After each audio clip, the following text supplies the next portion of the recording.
right? And also East Bridgewater was the winner. On the 10th, we'll be playing at Middleborough and Barnstable, being first game tomorrow.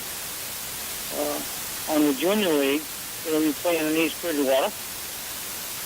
Right? 50-70s are off tomorrow, and the seniors are off tomorrow. But they'll be playing on Thursday. Anyway, that is it. That's the biggest, that's what we got rolling. All those teams. All right, very good. Yeah, no, I'm listening to you. So, Bobby, fill us in how your tournament played out last year. I know I'm putting you on the spot here, but who won the district and what age? What town won the? I don't have that all in front of me last year. Okay. Basically, the district was Middleborough, Bridgewater, Plymouth, between the groups. Yeah. All won the districts. I had Middleborough going in the sections. I had Bridgewater going in the sections. And the sections now, we won 5, 6, 7, and 8. Right? Oh, 5 nice. is out of the Auburn area. Yeah. Right? 6 is out of the Taunton area. 7 is my area out of the Cape. And 8 is the Don Whitman's area, which is Rockland, Abington. So that's the sections. And what's happened, Massachusetts has got 16 sections. So 1, 2, 3, and 4 play off. Right? 5, 6, 7, and 8 will play off. 9, 10, 11, 12, and then 14, 15, 16 will play off. Right? The winners of each one of those 4 go to the state finals. And that's going to be in Millis this year, right? The state finals. And that's going to be July 26, 27, 28, and 29 by the time we get all the way through these. Okay. So I'll be looking for the umpire situation, and Doug will. I knew he was going to mention that. In between, and we'll be pulling both associations of umpires. On the sections in the state, the umpires, so we have 95 in the state. And these are all the way from Pittsfield all the way down. And those umpires do the state finals, and they donate their time. Masters Little League, which I'm the president of, the treasurer of, we put those umpires up in the hotel because they're outside their area. You guys keep the noise down in here. We feed them and everything. So these are all volunteers doing the state finals. So they work all year long, in the individual leagues. They'll come to state finals. They all give me the time and for nothing. So that's 4 days, and we offset this by taking them out to breakfast, feed them. We put them up in hotel rooms for those 4 days. For those that's traveling. Right. I'm excited. I'm getting ready to umpire now. That's fine. You join my state association, you'll do that. Okay. Right? So Jeff should put you in because each one of us put into the director, into Don Whitman, state director, the umpires that we have that can do these things. They've done district games and probably done some sectional games for us. Right? Don puts those in with our recommendations. So each district does that. They put into Don Whitman their recommendations, right, for umpires. Okay. I guess I owe Jeff an extra burger or something to get myself in that list. Well, just 2 games and Jeff can put you in. Right? You have to make a form out. Yeah. We all have the form. Yep. They make them out, and we send them in Don Whitman. And Don Whitman makes that recommendation. We will recommend the umpires to Don, and then he puts them in state packets. And what they do is they climb right up the ladder. If you do the state finals, now you're capable and you be put in for the regional finals, which is in Bristol, Connecticut. If you do good there, you move into Williamsport. So you can go all the way up the ladder. Now, I've had umpires to do that.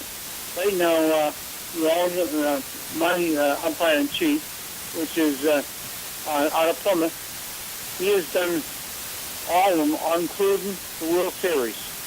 Right? And all the umpires that we have can do that. They just go right, they step right up the ladder as they go through. So, start doing section games.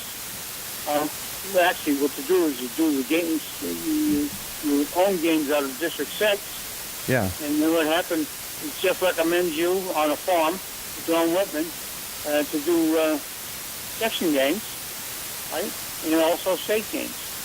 That's awesome. That's all. We recommend our own umpires that have done good jobs for us. That's what it is. Oh, okay, because I could have sworn I've done sectional games for Jeff before. And you've done such a good thing. And for you. Yeah. Finals, sectional games. I just didn't know he was interested in winning state. I know. You know I'm messing around. If he wants to go, I'll certainly put his name in. He, Okay. sounds What sounds happens, like a Tom? very good umpire. Say I get them all paid off good, Louis. I'm Yeah, good to you go. do. How do I get in on this? Right? No, what Tom does, he fills out a form, he gives it to his DA. His DA recommends him and sends it to the state. Very good. John Whitman, which is our state coordinator. And then from there, John has to select many. And this can be all the way from the Little League all the way up to Junior and Senior League in 50, 70 so. All right, so we're going to take a quick break, Bob. Can you hold on for a minute?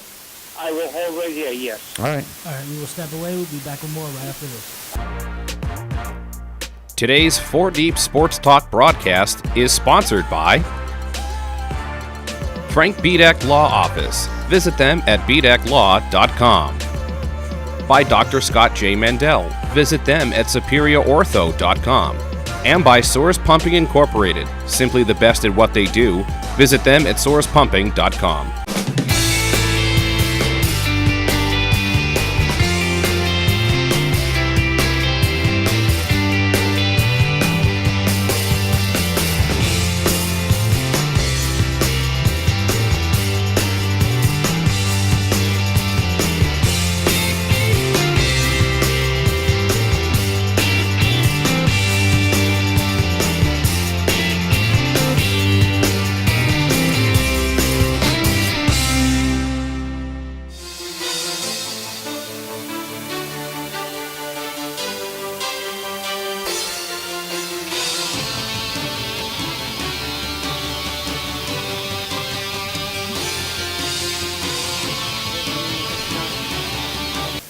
Hello, everyone. Welcome back to 4 Deep Sports Talk here on the news station 1320 AM WARA.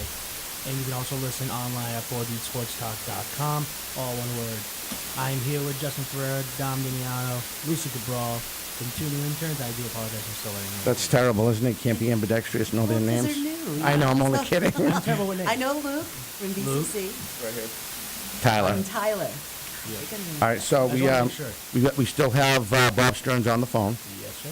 Hey, Bob. Hold on, let me turn back on. Oh. Oh, no, it's back on. Hey, Bob. Bob Stearns, are you still there from District 7? I know it's a long ride. Yeah, it's still on. Bob, are you still there? Yeah, it's still on. He must be flipping a burger. All right, so we'll just, we'll wait for... I'm right here. Oh, Okay. there he is. All right. All right. Where'd you go, me and Jeff? We're all laughing over here at the station. So anyway, let's finish up. I know you have a lot going on. Rough recap. Let's go over the schedule one more time. We'll let you go, and then we're going to dive into District 6. So what do you got planned? What's going on right now?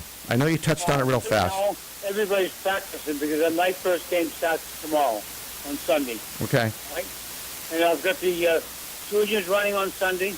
I've got the 10s, 11, and 12s running on Sunday. Right? At different places. Right? You know, Middleborough, Bridgewater, and Barnstable. Right? I've got 2 games each on each, with each group. Except the juniors just running 1 game tomorrow. But everybody else is, I've got 2 games. They run every other day in District 7. Our games, they play on Sunday, they play on Tuesday. Play on Monday, they play on Wednesday. So it's on 2 games all the way through. Right? And District 7 will run all the way up to July, probably July, 7, 8, July 9th. So then we start the sections. Right? All right. So That's Bob, the line. Bob, this is Lucy Cabral. Great to have you on. So in each district, who are the towns? I might have missed it before. I didn't have some plans in there. So who are the districts and what towns are in each district? Okay. In District 7, I run all the teams from Brockton to the Cape and the Island. Okay. Right? And basically we're talking about Brockton, Bridgewater, Middleborough, Wareham, Plymouth, the Island, Martha's Vineyard, Nantucket. Right? We run all those games, all those teams. And that's in one district? That's in one district. Wow. A lot of teams. Sure is. I've got 28 games rolling between the 25th of June and the 7th of July. And then what happens is the winner, right now, the District 7 is part of the state district. The district is 16 districts in the state. Each four districts is a section. I'm in Section 2, which is 5, 6, 7, and 8. So what happens, I'll end up playing in Auburn, Rockland, Taunton, in these games. Right now, Jeff and I come together and we play. Bridgewater plays Taunton. Taunton come to Bridgewater in certain sections. Oh, Okay? okay. Yeah, got it. Hello, Bob. This is With Tyler. out of District 6, I'll say the 12-year-olds will end up playing the winner of District 7. It could be Bridgewater, Middlewall, whatever it may be. Ah, We play all the way through the month to about the 27th. 26, 7, 8, and 9, we end up going to the state finals. So each one of our districts will have one winner. District 6 will have a winner. District 7 will have a winner.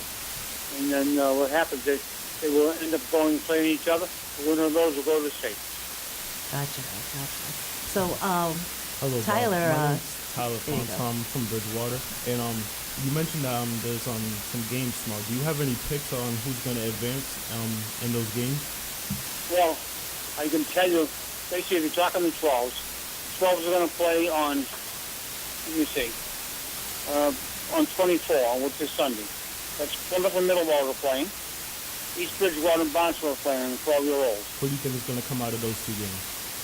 Well, basically, both of them, Plymouth and Middlewall are very strong, and East Bridgewater and Barnstable are strong. So it could be the one. And what happens, the winner of Sunday's game will play on Tuesday against Bridgewater or Sandwich. In other words, Plymouth and Middlewall playing, the winner there will play Bridgewater on Monday, or Tuesday. All right? District 6, we play every other day. So when East Bridgewater and Barnstable are playing on Sunday, they will play on Monday, and the winner there will play on Sandwich. So the losers drop down into the losers bracket. And they'll end up playing on the 28th. I'm sorry. Yeah, 28th.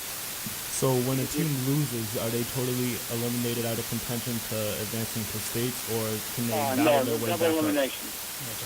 so double elimination. Double elimination. elimination. Okay. So you got the winners and losers bracket down. Okay. I use double. Some people use others, but I use double elimination in District 7. Okay. All right, Bob, we thank you for your time, sir. I know you're busy. Save my steak and cheese and sausage sandwich to the side. I'll be there in about an hour. I don't know if you can do that for me. If you're going to be here an hour, I'll feed you. I might be. You never know, but I promise I'll call you. Bob, thank you very much for taking the time. I know you're really busy. And Doug, I'm going to want to thank you because you stepped in and you're going to help if Doug needs help. That's my section umpire, the coordinator for all my games in District 7. Yeah, guys are looking forward to it. Yeah, we appreciate it. Be very good. All right, Bob, thank you. Have a great weekend. And thank you for the opportunity to go on and talk. You got it anytime, every year. Okay? All right, thanks, Bob. And I'll talk to you a little later, Tom. Yes, sir. Okay? Bye-bye. Bye-bye. All right, so you can drop. There you go. No, that's it. That's all you have to do. All right, so that was Bob Stearns, District 7. And now in studio, as you watch on Facebook, that's not Bob Stearns, that's Jeff Sylvia. Sylvia, S-I-L-V-A? I-A, that's what I missed, right? So I'm going to correct that. But, so, Bob touched a little about his district. Let's jump on your district for the rest of the show. And some things that I realized from being an all-star coach, the conference, the district guys, they pick their tournament. You know how in District 7 they do a double elimination, like in District 7 that Bob just said on the radio? You know what I mean? Now, in your district, Is it double elimination as well, or is it just like most high school tournaments? It's a single elimination. Well, they pick, right? Don't you guys pick between the presidents? We decide how we're gonna do it. Right. Two ways of doing it, like Bob mentioned, double elimination, tournament bracket, and it's approved by Little League International, or pool play. And pool play consists of everybody plays each other at least once. If you have enough teams, you can have two pools, and the two top teams out of the pool can play for the district finals. Right. If you're playing pool play.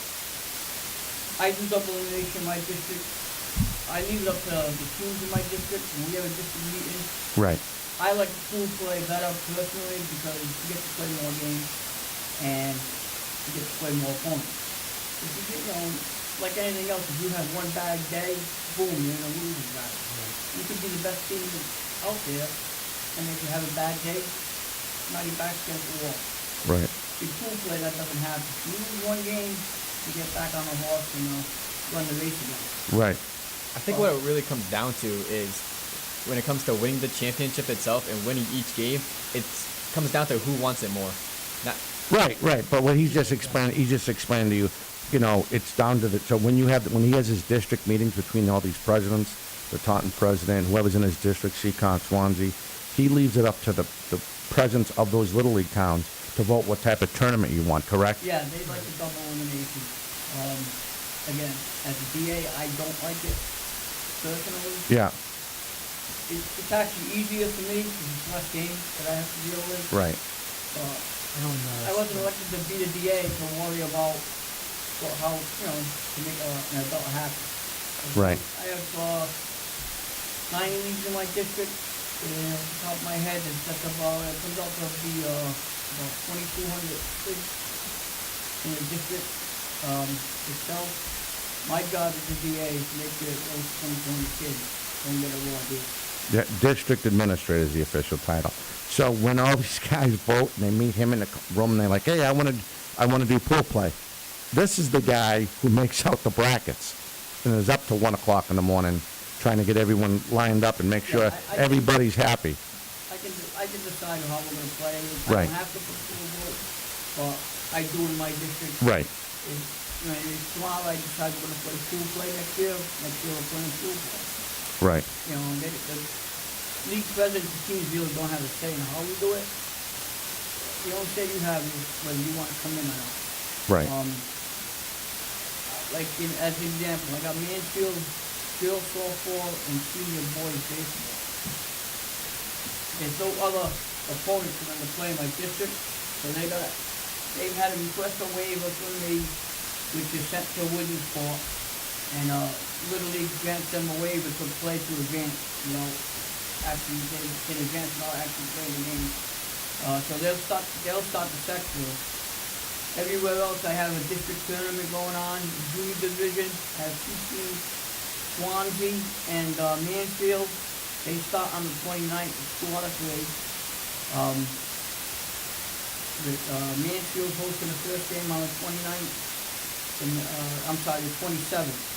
On the 29th, that reverts back to Swansea. And if we need a third game, it's a flip of a coin. And we did the flip with the meeting the other night. And the third game is being Mansfield if it's needed. That's 13 and 14-year-olds. What Bob was saying about major division, he failed to give you the age group. Major division consists of 10, 11, and 12-year-olds. In my district, I have 7 teams playing major division. Taunton East got a bye. They'll play the winner of Seacon and Taunton West. Mansfield plays Swansea, and Florida American plays Florida National and Federal combined. Little League has a program, they want every kid to play the tournament, just quickly on combined play. Those 2 leagues are kind of small, they have trouble retaining players, but they didn't have enough of the age group to make their own tournament team. So Little League with another form I have to fill out, send it to Little League. They can approve that those 2 leagues combined tournament play. They can't combine to anything else, except tournament play. That's what the form is only for tournament play. So it's like taking two small leagues, putting them together in one. Right. That's why I called them Florida National last February. All right, so you're still not, we're just gonna take one break, and I wanna jump right back in. Is that all right? I just want you, You all will right. step away with 4D Sports Talk. We'll be back with more right after this.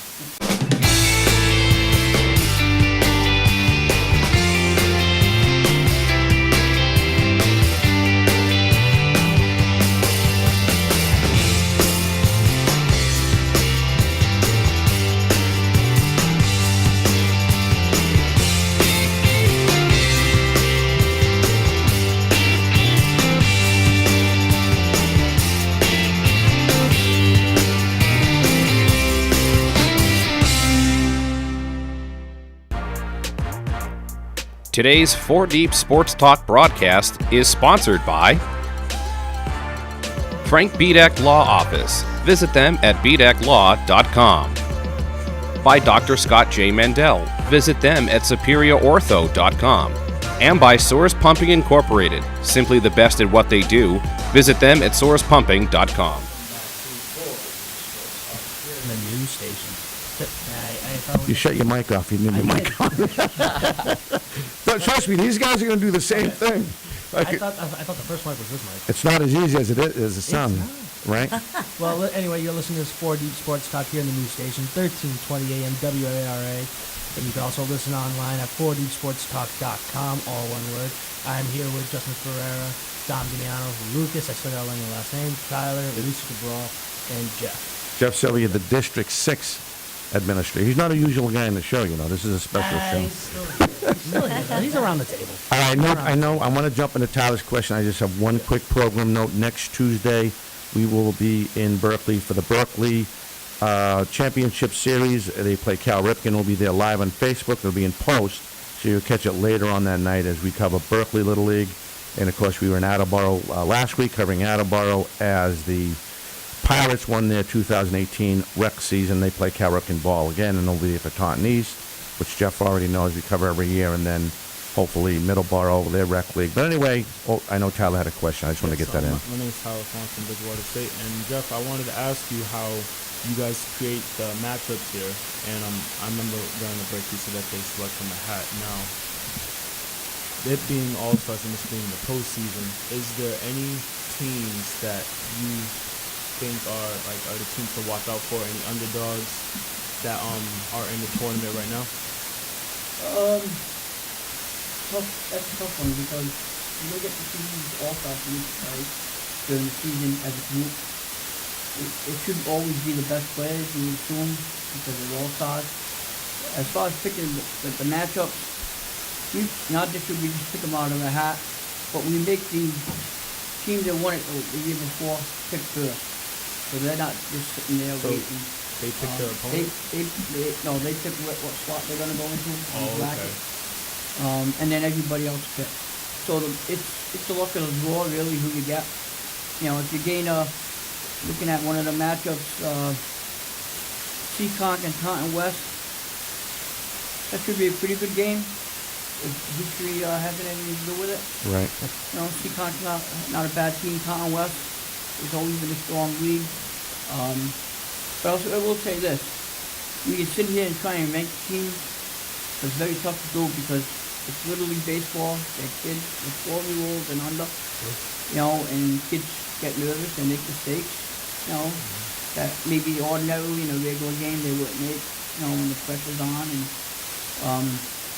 so it's tough to say. I will say this though: if I had to pick who I think at the 12-year-old level is going to win this year, if I was a betting man, I'd have to say Taunton East, only because that team that's 11 and 12 this year, 2 years ago played in the New England Regional as 9 and 10-year-olds in the finals in Cranston, Rhode Island.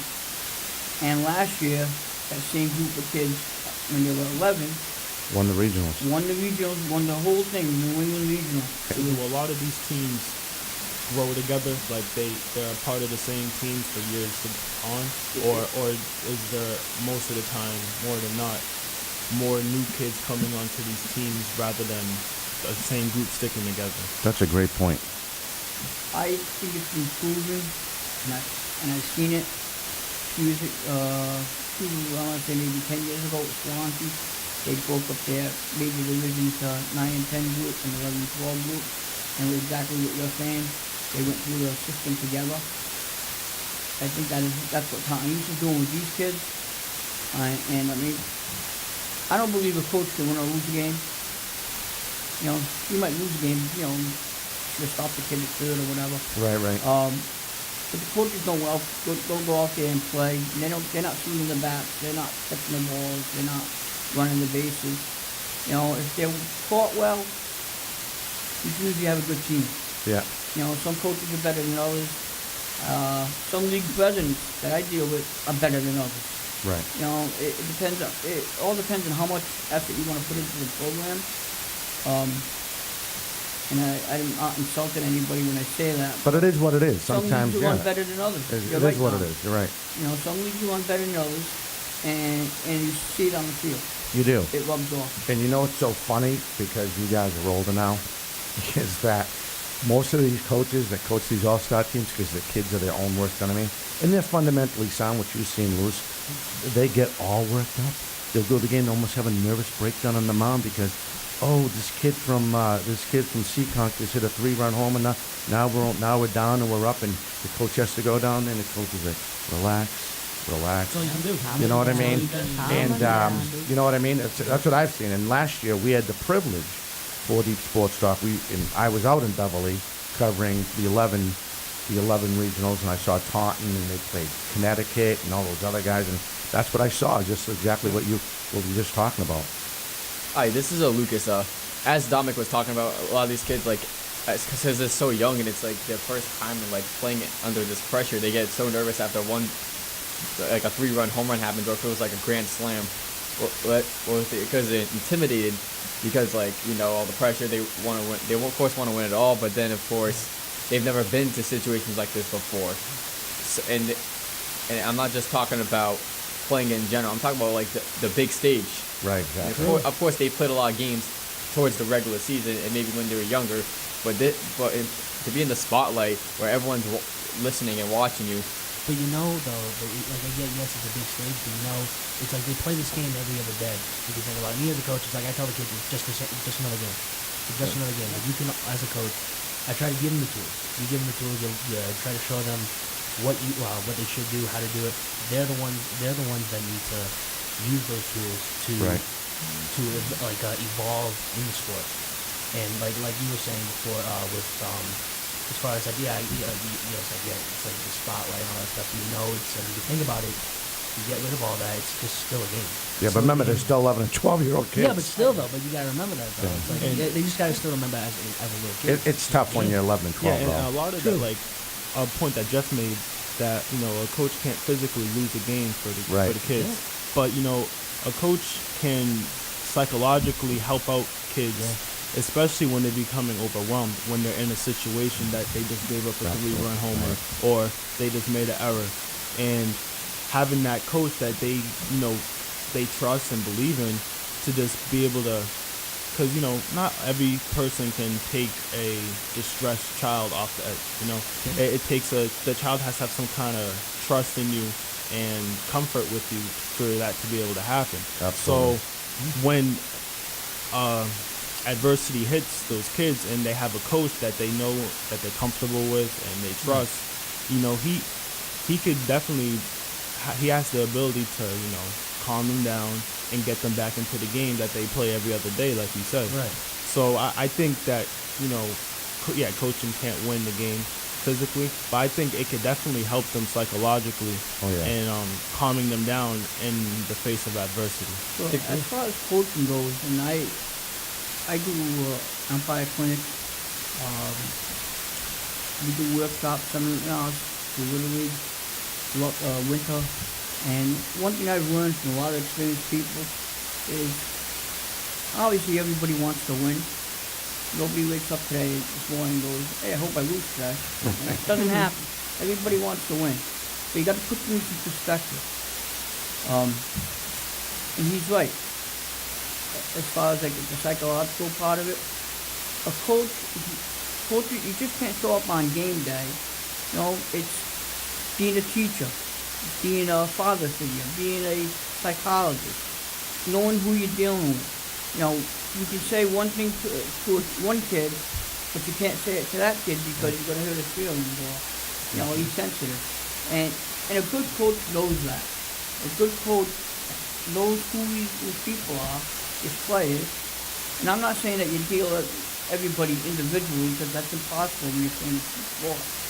But for the most part, if you treat the game with a little respect and enjoy what you're doing, it rubs off on the kid.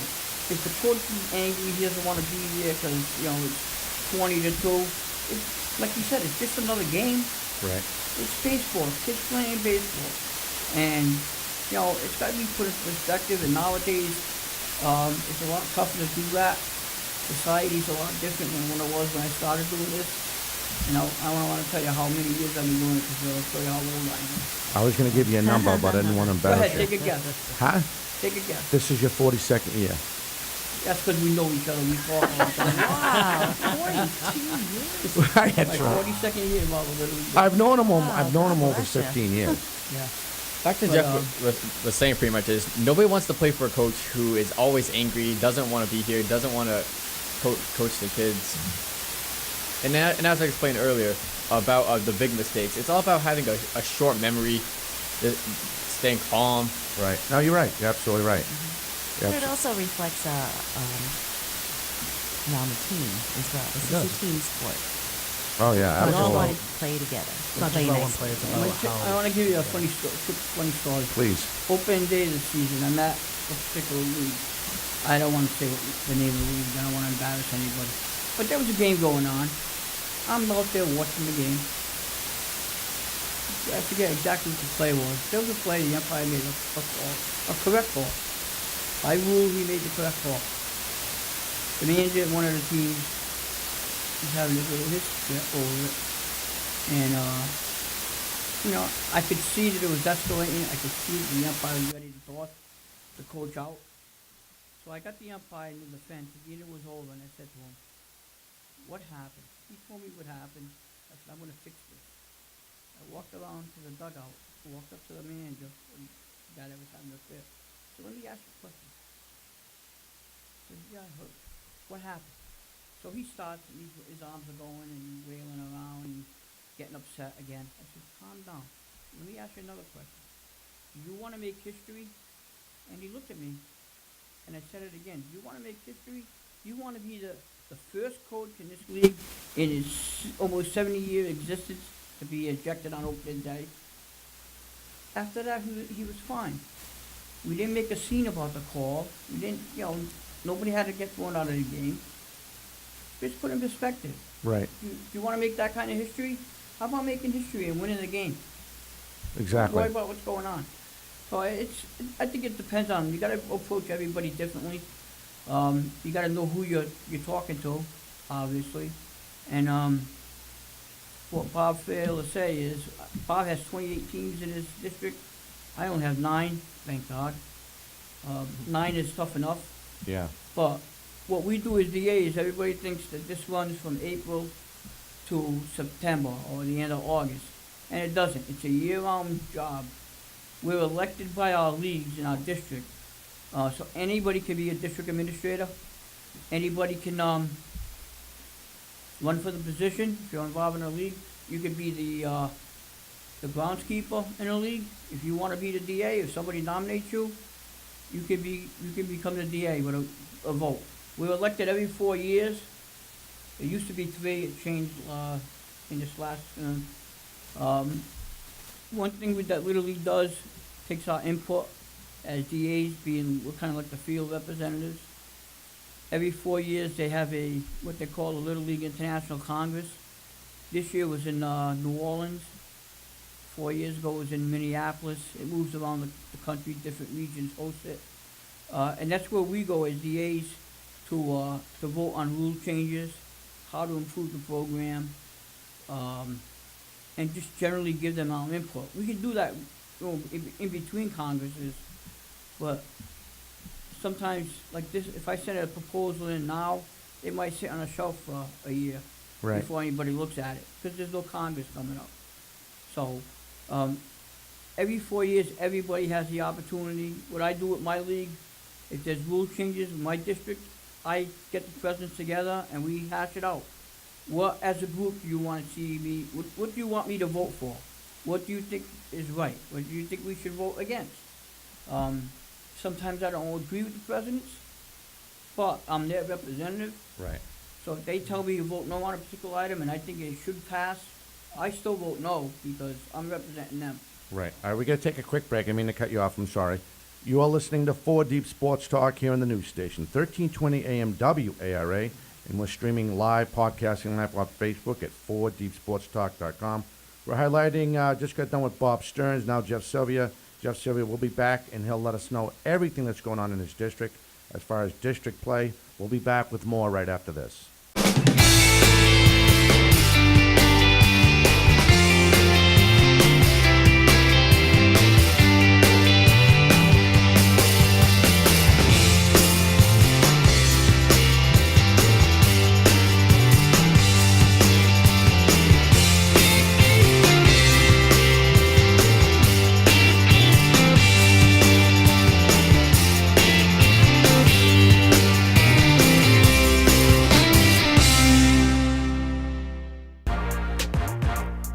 Today's 4 Deep Sports Talk broadcast is sponsored by Frank Bedeck Law Office. Visit them at bedecklaw.com. By Dr. Scott J. Mandel. Visit them at superiorortho.com. And by Source Pumping Incorporated. Simply the best at what they do. Visit them at sourcepumping.com. And welcome back. You are listening to 4 Deep Sports Talk here in the news station, 1320 AM WARA, and you can also search us up online at 4deepsportstalk.com, all one word, online. I am here with Justin, the sports master, Dom, Lucas, Tyler, and Lucy Cabral. There you go. Yeah. Good job, young man. I'm getting better. I got to get this out about Tom Joyce. Tom Joyce, sports beat reporter, is covering. He's at Worcester State. He is covering the matchup today. The first matchup, I'm referring to girls softball state championship. Abington's taking on Turner Falls. That's at 1. Next game's at 3 o'clock. We're to New Bedford. Vogue 3:30 is taking on Lancaster. I'm probably pronouncing that wrong. I'm butchering you guys about how to pronounce names in the state. They're taking on Greater New Bedford Vogue. And then the last game he's going to cover for us is at 6. And it is Taunton. Nope, I did it wrong. Let me go right to the division. It is Taunton taking on Wachusett. So Tom will be in next weekend when we have Mark Vasconcelos on. He'll be, instead of we don't have any more high school scores, so he'll be filling us in about how those brackets played out in those 3 state tournaments. So with that being said, we're going to turn over to Jeff Sylvia. We talked a lot of great things about Little League Baseball. Now Jeff's going to let us know what the matchups are in his district, like Bob Stearns did earlier in the show. We have, in our district, we have 6 levels of play. We'll start with the 9 and 10-year-old, 8, 9, and 10-year-old boys baseball. In the first round, we have Taunton West playing Seacon. Mansfield, the winner of that plays Taunton East. They got a bye. Taunton East 10-year-old. Mansfield plays Taunton East 9-year-old. Swansea 10 against Swansea 9. So we got a little in-house rivalry going in the first round. The 9, 10, 11-year-olds, we have the first round Seacon against Mansfield, Florida National against Taunton East, and Taunton West got a bye. They'll play the winner of the Seacon Mansfield team. The 12-year-old major division, we have Taunton East got a bye. They'll play the winner of the Seacon Taunton West game. Mansfield plays plays National. That starts next Saturday at Taunton East. 3 first round games at 10 a.m. We call it Super Saturday. We like to, put a I failed to tell you when the other ones start. The 11-year-olds start on the 27th, and the 9-year-olds start on Monday. That tournament's in Swansea. Juniors, 2 out of 3, Swansea Mansfield. Start this week, the end of the week. And also softball. from Mansfield, and senior baseball go right into the sectional. There you go. So, do you guys understand how sectional play works? Not entirely. All right, so why don't you explain to them? From where I stand, there are 16 districts in the state of Massachusetts. 16 districts in Massachusetts. They divide that by 4 sections. So there's 4 districts in each section. Right. Our section down here in this area is Section 2. It consists of districts 5, 6, 7, and 8. The winner of your district goes on to section play. They play pool play there. The winner of that goes to the state finals. So 4 teams go to the state finals in Little League Baseball. The winner of the state finals will go to Bristol, Connecticut for the regional. And if they win that, it's the road to Williamsport. Isn't that cool? I don't know if you guys, well, I know Lucy knew, because she I does, knew. I knew Lucy knew, and I didn't know if you guys, because when you guys see, I don't know how in-depth you guys with Little League, that's a pleasure having So Jeff in. basically, depending on how many district games you have to play, like Yeah. in my district, I figured it out once. It's an average of about 15 games, And sectionals. all the way to go to Williamsport. Wow. So, and they play pool play in the World Series in Williamsport. Yeah. So, Jeff. it's not a show up once and leave. I remember you were talking about how it was like double elimination and like how you didn't really like that, you would rather it be pool play. Now, does the method like double elimination pool play, like does that vary like round to round, or like I don't know how that works? They play in a bracket if Okay. in a district play. If they win, they keep going forward. If they lose, they drop down here into the losers bracket. So that's the double elimination Yep. method. The pool play method is. Is that play in another everybody wants. district that you were That's just in my, talking? that's a district level. That's okay. Everything else outside of the district is pool play. Sectionals are pool play, state finals, it's pool play. With the pool play, basically, you play everybody once. It's mostly like a series. Yeah, you play, like in the sectionals will be 4 teams, so you're gonna have guaranteed 3 games. If you're one of the teams with the best 2 records, you advance to the sectional final. So you could play either 3, 4, 5 games, depending on, how it's set up, how many teams. And when they get to Bristol, the East Regional, and Williamsport, they can show it to you on a bracket, but it's basically pool play. You're guaranteed, I believe it's 4 games at those levels. At most. Yeah. So, and then they take. so first and it's 3 it's wins broken or up, 2 wins? Into each, kind of like section, and that's how they narrow it down to who's gonna be in the finals and play for they'll have a semifinal, actually it's a quarterfinal in Bristol. It's the United States semifinal, and then the winner of that will play a U.S. championship, and the same thing on the international side. They'll have an international semifinal, an international final, and an international champion plays the U.S. champion for the World Series title. Okay, that makes more sense. Now, Jeff, as the tournament goes on, would districts 5, 6, 7, 8 all play each other, No, like district by district? no, we'll play each other when we get to sectional play. District 6 by tournament is strictly District 6 teams. I get that. I was just talking about when like the tournament of District 6 ends, or when the District 7 tournament ends. Yeah, those 4 league districts, 5, 6, 7, and 8, play in the section. So it's a 4-team pool that plays for section.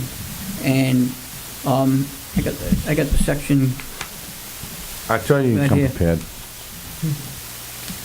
I just didn't know if after say a District 5 and a District 16, District 5 there's a championship for District 5, and then there's a championship for District 6. Once there's a section champion play announced, is all champions. would the District 5 championship team play the District 6 championship team?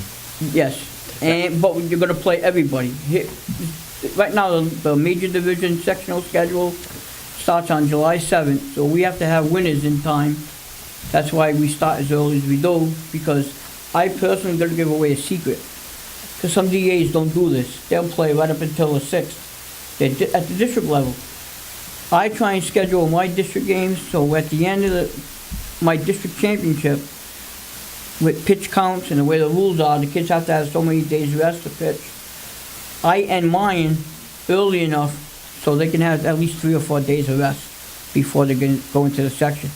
The major division 12-year-old section, right now the schedule is District 6, the winner, and I don't have team names because we haven't had our district. You don't have a champion. But District 6 will play at 5, District 8 at 7 on July 7th, on July 17th. On July 18th, it'll be District 7 at 5, District 8 at 6, and on the 19th, it'll be District 5 at 8, and District 7 at 6. You are listening to 4 Deep Sports Talk here on the news station, 1320 AM WARA. Dom has a lot of passion in what he does and what he brings to the community. I don't think I've ever seen anybody put as much effort into a program as Dom does. The East Bridgewater game. So we talked about that. The first time I met Dominic, I thought, oh boy, what am I getting myself into? If your team did not make it, send all complaints to Lucy Cabral. Her email is, no, I'm only kidding. Dominic Dimiano is passionate about Boston sports, and like many of us, he has his all-time favorite professional athletes. It would have to be Bobby Orr in hockey, because that was my generation. Football, being a linebacker, I think would be Andre Tippett. Of course, Larry Bird. And in baseball, I would say it was Dwight Evans. But that same passion Dom has for the pros, he also has for the kids, the youth sports athletes and programs that he features on his weekly radio show here in Attleboro. You can just see the excitement in their face that they had a chance to be on the radio and, you know, now on Facebook Live, doing the Facebook Live thing. Enthusiastic. She's very enthusiastic. So you're just kind of laid back on the sidelines, like just running plays, and then she's over there just screaming the entire time. She's pretty loud. Dominic's 4 Deep Sports team consists of a group of passionate people led by his on-air sidekick and partner, Lucy Cabral. He's very vibrant. He has a lot of things going on in his mind. So trying to organize his mind is where I came in. And Lucy came in 5 years ago as an intern from Bristol Community College. Her background in education in music from Berkeley College, and also in advertising and PR from Johnson & Wales. This mother of 2 certainly brings a different perspective to 4 Deep Sports. She's the mother figure when it comes to talking to these kids, and she brings a calm aspect to the show. Dominic brings a certain flavor to the show.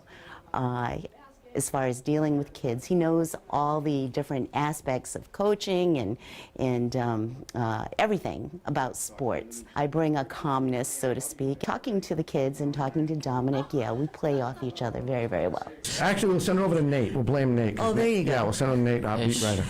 Again, we love to interview the kids. We're there for them, you know, every Saturday at noon on 1320 AM WARA and doing the, again, simulcasting live. And since January of 2000, Dom and his team have been showcasing young athletes and programs, giving them their time to shine in southeastern Mass. Why?